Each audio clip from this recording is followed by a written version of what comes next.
Baik, terima kasih Muhammad Dia.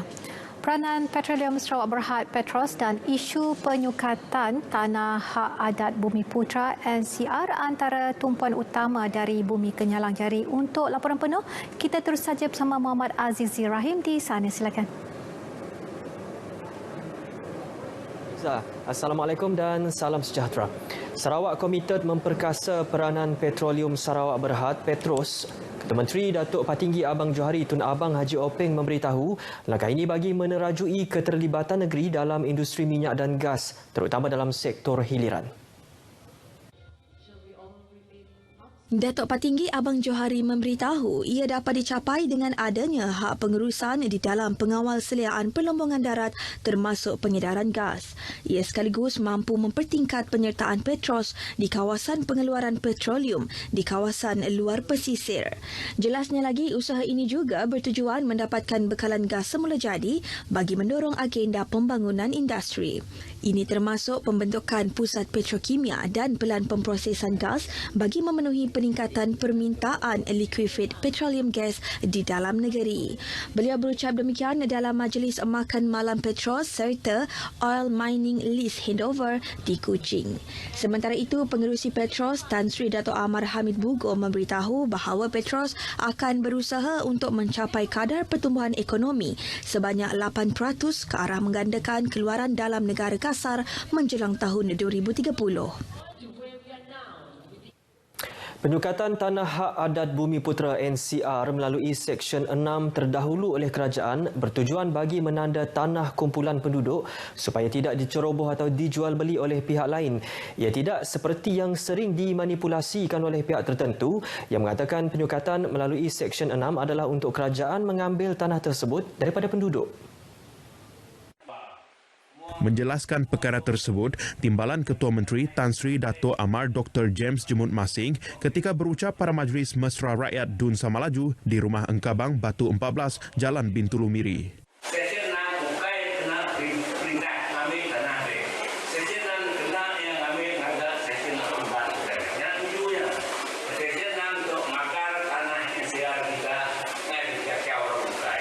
Malah, kata Tan Sri Dr. James lagi, tanah yang telah disukat menggunakan Seksyen 6 tidak dapat dijual kerana ia milik kelompok rumah panjang secara bersama. Ini berbeza dengan situasi tanah yang telah disukat menggunakan Seksyen 18 dan sudah memiliki geran hak milik tanah. Justru katanya, apa yang dilakukan kerajaan negeri kini bagi memastikan pemilikan tanah NCR terus terpelihara, malah kerajaan tidak pernah berhasrat untuk merampas tanah milik rakyat. Program jangkauan komuniti pertanian yang sedang giat dilaksanakan adalah kesinambungan daripada usaha kerajaan menyukat tanah agar ia diusahakan bagi memastikan peningkatan ekonomi penduduk. Menurut Presiden Parti Rakyat Sarawak itu, ditambah dengan pembangunan infrastruktur seperti jalan raya yang sedang rancak dilaksanakan, ia mampu menghubungkan tanah penduduk. Belanjawan 2021 perlu memberi lebih tumpuan kepada usaha meringankan beban kehidupan rakyat yang terkesan akibat pandemik COVID-19. Menteri Pelancongan, Kesenian dan Kebudayaan Dato' Abdul Karim Rahman Hamzah berharap pembentangan belanjawan pada 6 November depan akan menyediakan bantuan dan insentif yang dapat mengurangkan beban dan tekanan hidup rakyat. Dato' Abdul Karim berkata pandemik COVID-19 telah memberi kesan dan menjejaskan kehidupan harian masyarakat dan pembentangan belanjawan perlu mengambil kira bantuan dalam pelbagai kapasiti untuk membantu rakyat meneruskan kehidupan dan meningkatkan kembali ekonomi.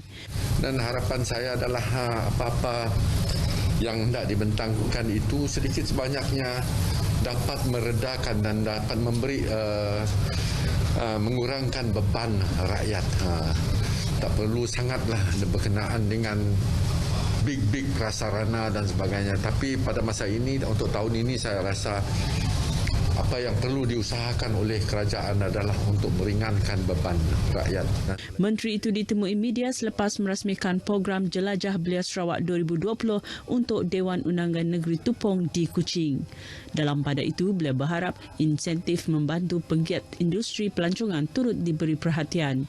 Industri pelancongan domestik antara yang terjejas akibat pandemik COVID-19 dan pertumbuhan industri tersebut dijangka berlaku perlahan berikutan pelbagai kekangan. Justru Dato' Abdul Karim mengharapkan Belanjawan Kerajaan Persekutuan akan mengambil kira bantuan terhadap penggiat industri seperti pihak penginapan, taman negara, penyedia makanan dan pengangkutan untuk terus kekal bersaing. Sementara itu, Dato' Abdul Karim yang juga Menteri Belia dan Sukan berkata, penganjuran program Jelajah Belia Sarawak JBS di seluruh pelosok negeri ini merupakan sebahagian usaha kerajaan untuk mendapat input golongan belia demi pembangunan golongan berkenaan. Jelasnya menerusi JBS yang kini telah dianjurkan di 18 lokasi seluruh Sarawak, pihak kerajaan khususnya Kementerian Belia dan Sukan berpeluang berkomunikasi bersemuka dengan para belia untuk berkongsi idea, aspirasi dan cadangan selain mendengar keluhan golongan belia di peringkat akar umbi. Dato' Abdul Karim menambah luahan hati naluri golongan tersebut bukan hanya setakat untuk didengari semasa program berlangsung. Sebaliknya, dapatan pada program tersebut akan digunakan untuk membantu pihak kementerian merangka dasar polisi dan program yang bersesuaian dengan kehendak dan keperluan belia. JBS juga katanya menjadi wadah untuk mencokil, mengasah dan memberi peluang kepada belia setempat untuk turut serta dengan aktiviti kerajaan selain melatih barisan pelapis kepimpinan negeri dan negara. Dalam pada itu, Ahli Dewan Undangan Negeri Tupong Fazruddin Abdul Rahman dalam ucapannya berkata, JBS merupakan ruang mesyuarah untuk mendengar aspirasi dan keluhan belia secara dua hala. Menerusi komunikasi sedemikian, kerajaan dapat menyediakan persekitaran yang kondusif kepada rakyat, khususnya golongan belia dalam pelbagai bidang seperti ekonomi, kerjaya, sukan dan peluang perniagaan. JBS bagi Dun Tupong merupakan siri ke-18 penganjurannya daripada 40 siri yang telah dirancang. Program tersebut telah bermula pada April tahun lepas di Asajaya. Pembangunan yang lebih rancak di Limbang akan dapat dilihat dalam tempoh 5 tahun akan datang. Menteri Muda Pemodenan Pertanian, Tanah Adat dan Pembangunan Wilayah Sarawak, Datuk Dr. Abdul Rahman Ismail berkata, ia setelah mengambil kira impak pembinaan jalan pintas yang akan menghubungkan Lawas, Limbang, Miri seperti yang dirancang kerajaan negeri sebelum ini. Jelas Datuk Dr. Abdul Rahman, usaha itu membolehkan daerah utara di negeri ini tidak lagi terasing selain dapat dihubungkan dengan kawasan-kawasan lain dengan lebih baik. Beliau yang juga Ahli Dewan Undangan Negeri Bukit Kota menambah, setiap pembangunan yang telah, sedang dan akan dilaksana di Limbang tetap akan diteruskan demi manfaat rakyat. Beliau bercakap demikian pada program Jelajah Armada Pemuda Parti Pesaka Bumi Putra Bersatu Sarawak di Kampung Patiambun, Limbang. Sementara itu, susulan satu kes positif COVID-19 yang dikesan di daerah Limbang semalam, Datuk Dr. Abdul Rahman menyatakan kes tersebut bukan jangkitan tempatan. Justru beliau menasihati kepada penduduk Limbang tidak perlu bimbang selain menjaga kebersihan bagi mengelak jangkitan. Program Juh Berambih di Miri Anjuran Jabatan Penyiaran Negeri Sarawak kini ditukar kepada konsep rakaman tanpa penonton. Berikutan daerah Miri kini yang berstatus kuning selepas merekodkan 7 kes positif COVID-19 semalam. Pengarah Penyiaran Sarawak Abdul Hadi Muhammad Yusof berkata, pelbagai aktiviti untuk mendekati masyarakat di Bandaraya Miri telah dirancang namun terpaksa dijadualkan semula bagi keselamatan semua pihak. Menurut Abdul Hadi Muhammad Yusof, beberapa program diteruskan untuk rakaman tanpa penonton bagi siaran di saluran RTM kelak, selain lokasi penganjuran juga ditukar daripada di Miri Times Square ke Koko Kebana Miri. Antara program yang diteruskan untuk rakaman adalah persembahan kebudayaan, anugerah carta Sapa Juara Lagu Iban, selain persembahan bermukun dan pentas Christmas. Kita telah merancang awal Jom Berambih itu pada awalnya kita ingin adakan di kawasan yang agak terbuka, yang mana boleh menerima kunjungan orang ramai, sekitar 100 hingga 200 orang.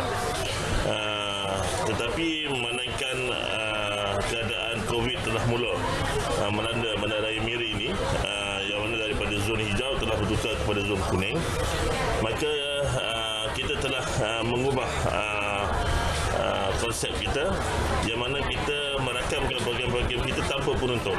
Beliau turut memberitahu pendengar dan penonton boleh mengikuti program-program berkenaan yang disiarkan secara langsung di media sosial iaitu Facebook RTM Sarawak dan Miri FM. Beliau ditemui pemberita selepas program Tanggungjawab Sosial Korporat RTM Miri di Pusat Orang Cacat Sarawak POCS Cawangan Miri di Kem Piasau Miri. Program berkenaan telah dirasmikan oleh Menteri Muda Pelancongan, Kesenian dan Kebudayaan Datuk Sebastian Ting. Sekian berita dari Sarawak. Kita kembali bersama Miza di Angkasa Puri. Silakan, Miza.